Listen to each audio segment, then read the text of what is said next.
Okay, it's been a while since I watched a movie that wasn't a CGI explosion fest, that either was had very little CGI or in revolve around explosions or people with some sort of supernatural power. And it's been even longer since I watched a film that held my interest for more than 2 hours. I think those things tend to be related. There's only so long you can go with a stereotypical action movie plot, and I think the 80s got it right when most of them ran between 85 and 110 minutes. But everybody thinks they're making Gone with the Wind now, even when they're just making normal action trash. Well, thankfully, there's a film out there that isn't that, and it's like a breath of fresh air. The funny thing is I think this shows how much my standards have gone down due to Hollywood creating such garbage for like the past 15 years since um, I think if this film had come out in the 90s, it would have been regarded as average. But here, it feels it feels so fresh. But let me just apologize if you hear any buzzing in the background. That's because it's hotter than the surface of the sun right now, and I can't function the in my recording room without the fans going. It's impossible. So I apologize. Now you may be asking why I don't simply remove the the fan noise in editing, and I'll do my best. However, I had to switch to using Linux recently on my computer. Why? Because the latest update for Windows 11 caused it to become such a resource hog, it even crashes web browsers and the lightest weight word processing software I have because it hogs 99% of the system resources, and it doesn't let you roll back updates, and it doesn't give you any voice on whether or not you get the updates. So let this be a lesson to you. Even if it comes pre-installed on your new computer, do not use Windows 11. So I'm getting used to the swing of using Linux right now. And yeah, I'll probably do a separate video about that. But on to the movie. This is the first Ron Howard film I've seen in a while, which is a shame because he's one of those directors who makes movies about real people. But then again, that's probably why at the moment he's persona non grata. He makes movies about real people. He's especially good with movies about real events. Now, I don't remember the events of it that this film is based on well enough, which is a 2018 incident where a soccer team of 11 boys and their coach ended up trapped in a cave during a monsoon. I do remember hearing about it, but this movie says that they were trapped by water coming in and trapping them in the cave. I seem to remember at the time thinking it was a cave-in, but that's not what happened.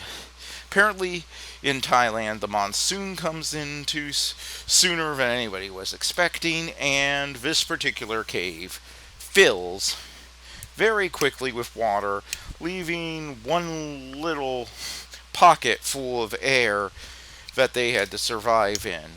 And it takes about 3 hours to swim there in full scuba gear through treacherous tunnels, which, as you can probably surmise, leads to a lot of suspense. And and I have to say, one thing that was very impressive to me was that pretty much all the performers seem to be Thai. I mean, they seem to have Thai names, and I'm guessing this was filmed on location in real places in Thailand, since the credits thank a bunch of government agencies in Thailand. And all the Thai people speak in their native language, and their performances are as natural as in any other Ron Howard movie. Which, if if there's one thing that is Ron Howard's strength, it's that getting natural performances out of people, even during heightened dramatic situations. And the movie certainly gives the impression that it's being historically accurate.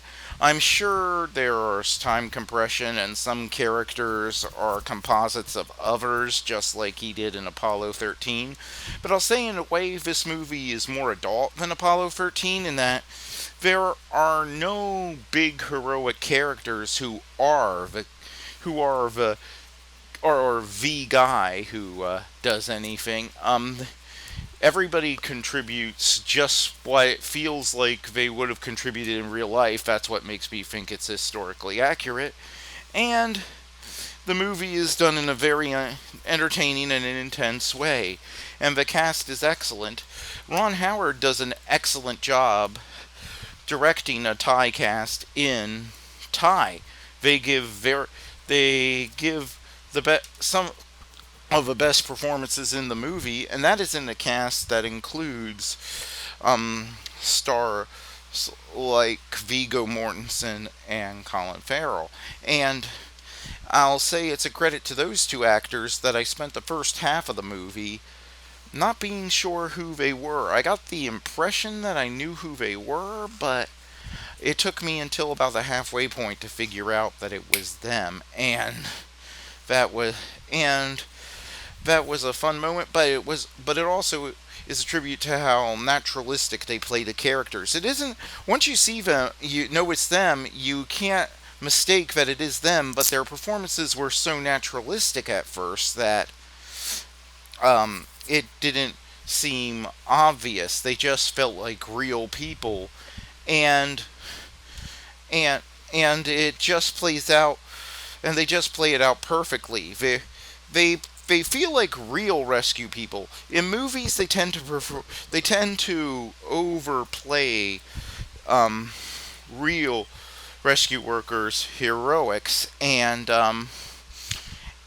but this, they don't do that. Nobody gives a big dramatic speech of, "Well, we're going in there anyway," when the cave looks too unsafe. They all know that there's no point in going in if it looks like everybody's going to die. That's not going to help them. And Viggo Mortensen even says at one point, "I'm not going in there if I don't think it's safe." And in any other movie, it would be portrayed as, "Oh, he's the coward."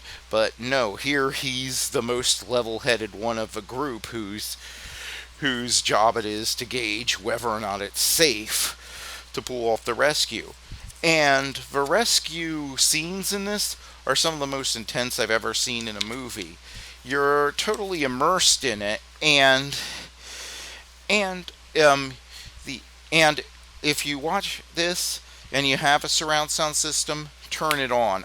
My TV has good speakers that I normally use, but I was glad I watched it through my surround sound system, because I watched the first rescue scene without them, and then second time they dived, I watched it with the speakers, and it was a completely different, much more immersive experience that you couldn't look away from.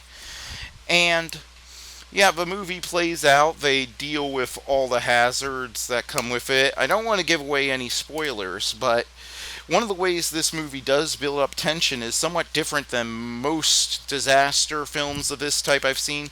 Most of them, they would have cut between the boys in the cave showing how they survived and the rescue workers outside. Instead, for like the first 90 minutes of a movie, the boys are just gone. The boys they're trying to rescue, and they have no contact with them. And if you're not familiar with what happened, you have no idea if they're going to find them alive or dead. And that's pretty intense, and that adds a great deal of tension. And it's done expertly. At first I felt like, why aren't we cutting to them? But in the end, it proved Ron Howard knew what he was doing when he told this story, and the direction is perfect, and So is the acting, and I think my only complaint is that I don't like that MGM is owned by Amazon now. Why? Because Amazon has decided that everything MGM makes from now on just goes to streaming. And no matter how well I set up the home theater in my house, it just doesn't have the same impact as seeing it in theaters. And this especially, I felt like if I was in my local my local movie theater that's like a 10-minute drive down the road, um, with its Dolby Atmos system and its giant screens, this was a perfect movie made for that. Especially the diving scenes were made just to keep an audience on the edge of their seats and completely immersed in another world.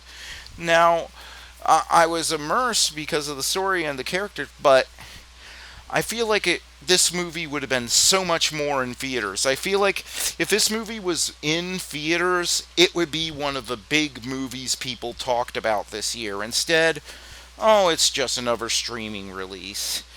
And I dropped Netflix over cuties and price hikes and everything.